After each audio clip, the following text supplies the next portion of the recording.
Hi friends, ఓం సాయిరామ్. బాబాగారి ఆశీస్సులు అందరిపైన ఉండాలని మనస్ఫూర్తిగా కోరుకుంటూ అందరూ కూడా సుఖంగా, సంతోషంగా, ఆరోగ్యంగా ఉండాలని, ఇక బాబాగారి ఆశీస్సులు అందరిపైన ఉండాలని చెప్పేసి మనస్ఫూర్తిగా కోరుకుంటున్నాండి. ఇక ఈరోజు వీడియోలో బాబాగారు ఏం చెప్పబోతున్నారో చూద్దామండి. ఇక బాబాగారు ఏం చెప్తున్నారంటే, మీకున్న సమస్యలు, కష్టాలు, బాధలు ఎన్ని ఉన్నా సరే బాబాగారికి అయితే చెప్పండి. కంపల్సరీ మీ కోరికలు అయితే నెరవేరుతాయి. మీకు ఎన్ని బాధలు ఉన్నా సరే మీరు కంపల్సరీ బాబాగారికి చెప్పుకోండి. కొంచెం లేట్ అయినా సరే కానీ కంపల్సరీ మీ కోరికలు అయితే నెరవేరుతాయి. మీ బాధలని, సమస్యలని బాబాగారి స్వయంగా వచ్చి మీ కోరికలు అయితే నెరవేరుస్తాడు. బాబాగారు ఏమంటున్నారంటే, తల్లి, నిన్ను ప్రాణంగా ప్రేమించిన వ్యక్తిని తలుచుకొని నన్ను కానీ నా పాదాలను కానీ తాకమ్మ, నీ మనసులో ఉండే ప్రశ్నకి సమాధానం చెప్తాను అనేది మన బాబాగారు మనందరి కోసం చాలా అంటే చాలా చక్కటి సందేశం తీసుకొచ్చారండి. మరి మన బాబాగారు ఇలా ఎందుకు చెప్తున్నారు ఆయన మాటలో తెలుసుకుందాం. చిన్న రిక్వెస్ట్ అండి, మన వీడియోస్కి అయితే చిన్న లైక్ అయితే ఇవ్వండి. మీరైతే బాబాగారిని కానీ బాబాగారి విభూతి కానీ తాకండి. ముందుగా బాబాగారు తాకిన వారి గురించి అయితే మన బాబాగారు ఇలా అంటున్నారండి. తల్లి, నువ్వు ఎవరినైతే ఎక్కువగా ఇష్టపడి ప్రేమిస్తున్నావో ఆ వ్యక్తిని మనసులో తలుచుకొని నేను చెప్పేది వినమ్మా. ఎదురు చూస్తున్నటువంటి, నువ్వు ప్రాణంగా ప్రేమించేటువంటి వ్యక్తి గురించి నీ మనసులో ఎటువంటి ప్రశ్నలు ఉన్నాయో వాటన్నిటికీ కూడా సమాధానం నేను చెప్తాను తల్లి.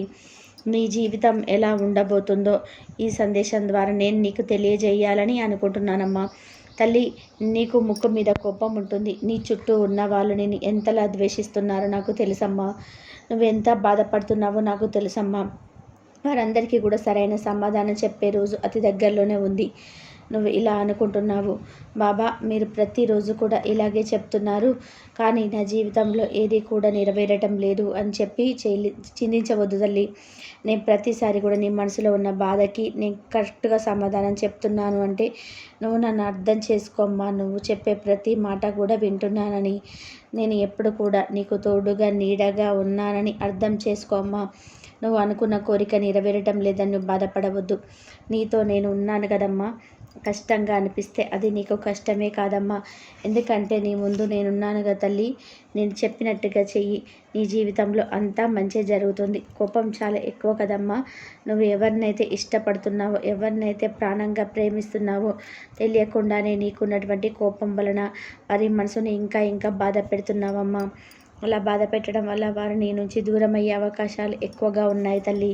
వారు కూడా ఇలా అనుకుంటున్నారు, ఎందుకు దీనికింత కోపం, ఎందుకు నన్ను ఇంతలా బాధ పెడుతుంది, ఎందుకు ఇంత కోపడితే రేపొద్దున మా ఇద్దరికి వివాహం జరిగిన తర్వాత ఇంకెన్ని గొడవలు వస్తాయోనని వాళ్ళు చాలా బాధపడుతున్నారమ్మా. కాబట్టి ముందుగా నువ్వు నీ కోపాన్ని తగ్గించినట్లయితే మీ మధ్య ఉన్నటువంటి బంధం అనేది మరింత బలపడుతుందమ్మా. ఇద్దరి మధ్య అర్థం చేసుకునే బంధం అనేది కలుగుతుంది తల్లి. మీరు చెప్పినా సరే, కట్టి చెప్పినా సరే అది వాళ్ళకి నచ్చదు. ఎందుకంటే నువ్వేం చెప్పినా ముక్కుసూటిగా చెప్తావు. వాళ్ళు చేసేది తప్పు కాబట్టి వాళ్ళకి నువ్వు కరెక్ట్గా చెప్పినా సరే నచ్చదు. ఇప్పుడున్న పరిస్థితుల్లో రామ అన్న సరే తప్పుగా అవుతుందమ్మా. కాబట్టి నా మీద నమ్మకంతో, భక్తి శ్రద్ధలతో, ఓర్పు సహనంతో ఎదురు చూస్తూ ఉంటే నువ్వేదైతే కోరుకుంటున్నావో అది నేను వెతుక్కుంటూ వచ్చేలాగా నీ చేసే బాధ్యత నాదమ్మా. రామయ్య తండ్రి అనుగ్రహం కూడా ఉంటుందమ్మా. రామయ్య తండ్రి కలలో కనిపించి చెప్పడం కూడా జరిగింది, నా అనుగ్రహం నీకు ఎప్పుడు ఉంటుందమ్మా. ఎందుకు ఇంతలా చెప్తున్నాను అంటే ముందు ముందు నువ్వు కోపంగా ఉండటం వలన ఇబ్బందులు పడే అవకాశం అయితే ఉందని చెప్తున్నాను తల్లి. నీ కోపాన్ని కొంచెం మంచుకొని సహనంగా ఉన్నావు అంటే రాబోయే ఇబ్బందులన్నీ కూడా తొలగిపోతాయి. తొలగించే బాధ్యత నాది. ముందుగానే నేను హెచ్చరిస్తున్నాను తల్లి.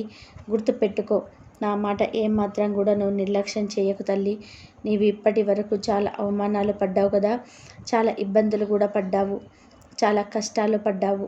ఇక ముందు ముందు నువ్వు సంతోషంగా ఉండడానికి నేను ప్రయత్నం చేస్తున్నాను తల్లి. ఇలాంటి సమయంలో నువ్వు కోప్పడి కష్టాన్ని తెచ్చుకోవద్దు తల్లి. గుర్తుపెట్టుకోమ, నన్ను తాకావు, నువ్వు నా బిడ్డవు కదమ్మా. నువ్వు ఎప్పుడు కూడా ఇష్టమైన బంధంతో సంతోషంగా ఉంటావు. ఎవరైతే నా పాదాలు తాకారో తల్లి, నీ విలువ ఎవరికి తెలియటం లేదు అని అనుకుంటున్నావు కదా. ఇప్పటికైనా సరే నా విలువ వాళ్ళకి తెలియాలి. నేను చనిపోయిన తర్వాత అయినా సరే నా విలువ అనేది వారికి తెలుస్తుంది. అప్పుడు ఎంతకాలం నా ప్రేమ మంచితనం ఎవరికి తెలియటం లేదు, నేనున్నంతకాలం నా విలువ ఏమీ తెలియదు అని అనుకుంటున్నావు కదా తల్లి. తల్లి, అలా ఎందుకు ఆలోచిస్తున్నావమ్మా? నువ్వు లేనప్పుడు వాళ్ళకు నీ విలువ తెలుసుకుంటారు అని అర్థం కాదు తల్లి. నువ్వు ఉన్నప్పుడే నీ విలువ వారు తెలుసుకునేలాగా చేసే బాధ్యత నాది అని చెప్తున్నాను కదా. దిగులు చెందవద్దు, బాధపడవద్దు, కన్నీరు పెట్టుకోవద్దమ్మా. నువ్వు ఎప్పుడైతే నా పాదాలను తాకావో నీకంతా కూడా మంచి జరిగేలా నేను చేస్తాను తల్లి. ఎవరినైతే ఇష్టపడుతున్నావో ఆ వ్యక్తితో పెళ్ళి జరుగుతుందా లేదా అని నువ్వు ఇంతకాలం కూడా బాధపడుతున్నావమ్మా. కాబట్టి కుటుంబం ఏమనుకుంటున్నారో అని కంగారు పడుతున్నావు. నా పాదాలు తాకావు కదమ్మా, నా ఆశీర్వాద బలం నీకు దొరికింది తల్లి. నువ్వు ఎవరినైతే ఇష్టపడ్డావో ఆ వ్యక్తి కుటుంబం అంతా కూడా నీతో పెళ్ళికి ఓపిక నేను చేస్తానమ్మా. ఆ బాధ్యత నాది తల్లి. కాబట్టి నువ్వు ఇక సంతోషంగా సుఖంగా ఉండు తల్లి. ఎవరినైతే ప్రేమిస్తున్నావో వారితో ఎల్లప్పుడూ కూడా సుఖంగా జీవించు తల్లి. వాళ్ళు ఏమనుకుంటున్నారో అని నన్ను తప్పుగా అర్థం చేసుకుంటారేమోనని నువ్వేమాత్రం కూడా ఆందోళన చెందవద్దు తల్లి. ఎప్పుడు కూడా నీ పట్ల మంచిగానే ఉంటారమ్మా. వాళ్ళ ఆలోచన విధానం అనేది నీ పట్ల దయ ప్రేమతో ఉంటున్నారు. కాబట్టి ఎటువంటి దిగులు చెందవలసిన అవసరం లేదు తల్లి. సంతోషంగా ఉండు. మీ ఇద్దరి పెళ్ళి పెద్దల అంగీకారంతోనే జరుగుతుందమ్మా. కాబట్టి ఎట్టి పరిస్థితుల్లో కూడా నువ్వు భయపడవద్దు. నీ సాయి తండ్రి పైన భారం వేసే తల్లి, అంతా నేను చూసుకుంటాను. మరి మీ వివాహానికి నన్ను కూడా పిలుస్తావు కదమ్మా. నువ్వు పిలిచినా పిలవకపోయినా పెళ్ళికైతే నేనే పెద్దనమ్మా. పెళ్ళికైతే నేనే వస్తాను తల్లి. రాసిపెట్టి ఉంటే ఎవ్వరు విడదీయలేరు. మీ ఇద్దరిది ఎన్నో ఎన్నో జన్మల బంధం తల్లి. కాబట్టి మీ ఇద్దరిని ఎవరు విడదీయలేరు అని గుర్తుపెట్టుకో. ఇకనైనా నీ మనసులో ఉన్న ఆందోళనని భయాన్ని పక్కన పెట్టేసి నీకు ఇష్టమైన వ్యక్తితో సంతోషంగా ఆనందంగా జీవించమ్మా. ఇక నుంచి నీకన్నా కష్టాలన్నీ కూడా తొలగిపోతాయి. నీ చుట్టూ ఉన్నవారు ఎవరు మంచివారు, ఎవరు చెడ్డవారు, ఎవరు మోసం చేసేవారు, ఎవరు ఆదరించేవాళ్ళు అనేది ఒక్కసారి కళ్ళు తెరిచి చూడు తల్లి. అప్పుడు ఎవరు ఎలాంటి వారు అనేది నీకే తెలుస్తుంది. ఇంకెప్పుడు కూడా వారి చేతిలో ఓడిపోయే అవకాశం నువ్వు తెచ్చుకోవద్దు తల్లి. తప్పకుండా నీ జీవితంలో మంచి మార్పు వస్తుంది. నువ్వెప్పుడు కూడా నీ కుటుంబంతో సంతోషంగా ఉంటావు. నువ్వెవరినైతే ప్రేమిస్తున్నావో పెద్దల అంగీకారంతో నువ్వు కోరుకున్న వ్యక్తితో పెళ్లి జరిగి మీ ఇరువురు కుటుంబాలు, మీ ఇద్దరి యొక్క జీవితాలు ఎంతో సంతోషంగా ఆనందంగా ఉండబోతాయమ్మా. నా ఆశీర్వాద బలం నీకు అందిస్తున్నానమ్మా. కాబట్టి ఇక నుంచి నువ్వు ఎటువంటి చీకు చింత లేకుండా సంతోషంగా ఉండు తల్లి. నా గురుబలం కూడా నీకు పుష్కలంగా ఉంది తల్లి. అన్నీ నువ్వు అనుకున్నట్టుగా జరిగి ఆనందంగా సంతోషంగా ఉంటావు అని మన బాబాగారు పాదకులు తాకిన వారి గురించి, బాబాగారిని తాకిన వారి గురించి మంచి సందేశం చెప్తున్నారు కదండి. మన బాబాగారు చెప్పిన ప్రతి ఒక్క మాట కూడా మన జీవితంలో వర్తిస్తాయమ్మా.